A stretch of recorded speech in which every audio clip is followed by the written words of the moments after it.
What an exciting weekend of Six Nations rugby we just witnessed. Wins for Italy, Ireland, and an incredible upset win for England too. In this episode, you are going to get a front row seat as I look back at the best of the action from round 2, as well as highlight the most important aspects from a Springbok point of view. And so, the natural starting point is Italy's win over Wales in Rome. Remember, the Springboks faced the Italians in July in a 2-test series. Dr. Rassie Erasmus is watching the Azzurri closely during the Six Nations, and so am I.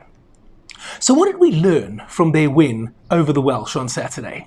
Well, firstly, let me say the conditions in the Italian capital were not great at all.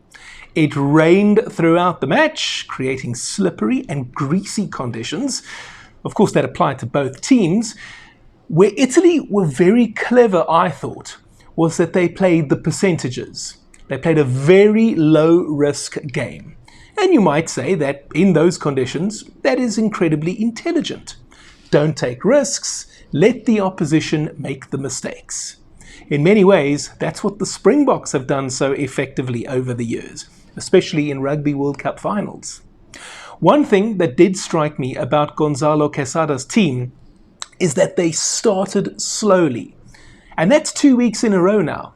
They were caught off guard quickly by Scotland in Edinburgh, and they were slow out the blocks against Wales too.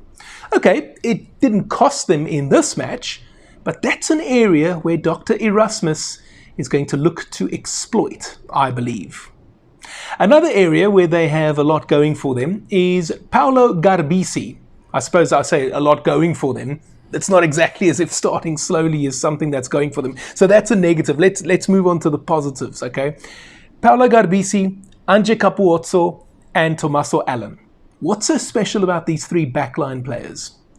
All three men, apart from being extremely competent in their positions, fly half, wing, and fullback, they're also capable of kicking out of hand and very effectively too. So now you're looking at territorial gains, kick and chase scenarios, putting our back three under pressure, and so forth. But what's more, you've got left and right feet kicking among that trio. So that's a strength. No matter where the Italians are on the park, depending on who gets the ball, there's a left and a right foot option. Garbisi, left foot, Capuozzo and Allen with the right foot. So there's something to look out for that we might want to observe. Depending on who has the ball, then you're looking at which angle they might go at. The kicking game could be a big strength for them. We'll see if they decide to deploy that against South Africa. I think that they might, especially because they'll be the underdogs and will likely play a more defensive strategy against the Boks. Now, as much as I don't think that their defense is actually world class, they are an intelligent group of players. There was one moment in the first half where Josh Adams was on his way to the try line, and I grant you there were several Josh Adams try opportunities which went a begging. But there was one moment in particular. It was a clever Welsh move that appeared to be going in one direction on the open side, and then they cleverly switched to the blind side, and the Italians read the move perfectly. Capuozzo was actually the one with the important tackle. So in that sense, their defense is actually well organized. But again, I'd like to see them stop us. Even so, let's give the Azzurri credit. But what will be something Doc would have noted is this. Rugby in the last 9 months. Wales win a line-out, form a maul, and they drive their way over the try line. If that's what the Welsh pack can do to them, just imagine what our pack might do. I reckon Doc would have liked that. Now, Wales have failed to win a match since the 2023 Rugby World Cup. It's a terrible record. As for Italy, they've won a match that they were expected to do, and quite frankly, the 22-15 scoreline flattered Wales. Italy are a team on the move, and that's why I'm looking at them so closely.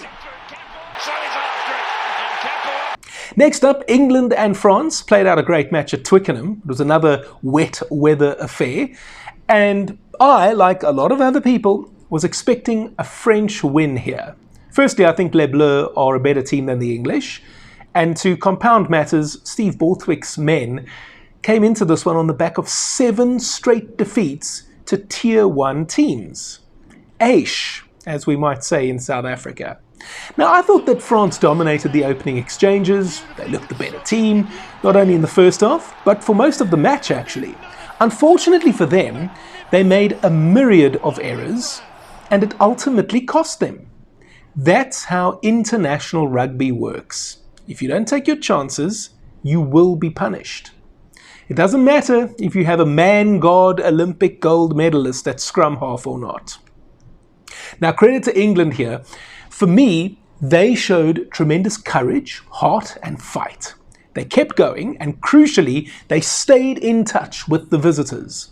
No matter how much the French were in the lead, England managed to stay in touch. And so that meant that by the end of it, they were still within striking distance, and Elliot Daly was able to snatch the match from them.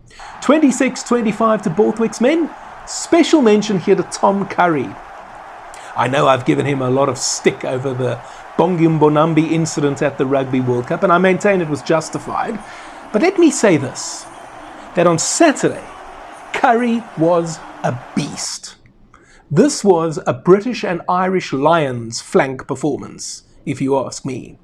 I know they gave man of the match to Finn Smith, but for me, Tom Curry was the best player on the park. Finally, let's talk about Ireland and Scotland. I thought we might get a closely fought contest here, an entertaining match, but in the end, it was actually quite straightforward, wasn't it? Ireland were on top early on and moved into a 17-0 lead. Yes, the hosts fought their way back into it, relatively speaking. I maintain they are an entertaining team to watch and worth the entrance fee. And the Scots may very well be a top team at the moment, but as good as they are, they're still short of the required level to truly trouble the very best teams. Unfortunately, the Irish were just superior and ran out 32-18 winners. And no one, I think, can argue. An 11th win in a row for Ireland over Scotland, and the men in green on course for a Grand Slam. They'll almost certainly win the Triple Crown. What betting agency would even take that bet right now, you'd wonder. Well, let me know what you think in the comments section down below. What are your thoughts on the way that the 3 matches in the Six Nations went down? An expected win for Italy, an expected win for Ireland, and an incredible upset result for England over France, and well deserved, as I mentioned. That call is the right call because England have found a try. Let me know in that comment section down below. And while you're down there, you may as well click on the super thanks button. That's the heart with a $sign inside of it.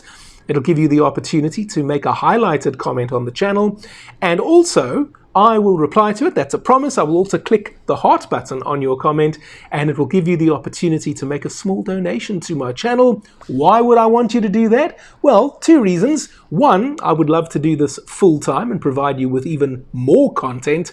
And secondly, I would love to go to Australia in 2027 and cover the Rugby World Cup for you from down under with daily coverage. One of the ways that I'm going to be able to do that is through funding. Obviously, there's sponsorship and other avenues, but super thanks is one of the ways that you can help me to get there. I would very, very much appreciate your support. And if you're not yet ready to do that and you want to support me anyway, you can also click on the like button, the regular one. That's right. Don't even click on it. I suggest don't click on it. Spear tackle it. You can also subscribe to the channel if you haven't already done so. Now, speaking of the Six Nations, well, the Springboks faced some of them on their end-of-year tour last year. If you want to go back 2 or 3 months, here's my report card on how well the Boks performed on their end-of-year tour. Wins over Scotland as well as England and Wales. And then James Small, the famous 1995 Rugby World Cup champion, has a brilliant new biography coming out. If you want to find out how you can win yourself a copy of that, that video is on your screen over here, and I will speak to you next time.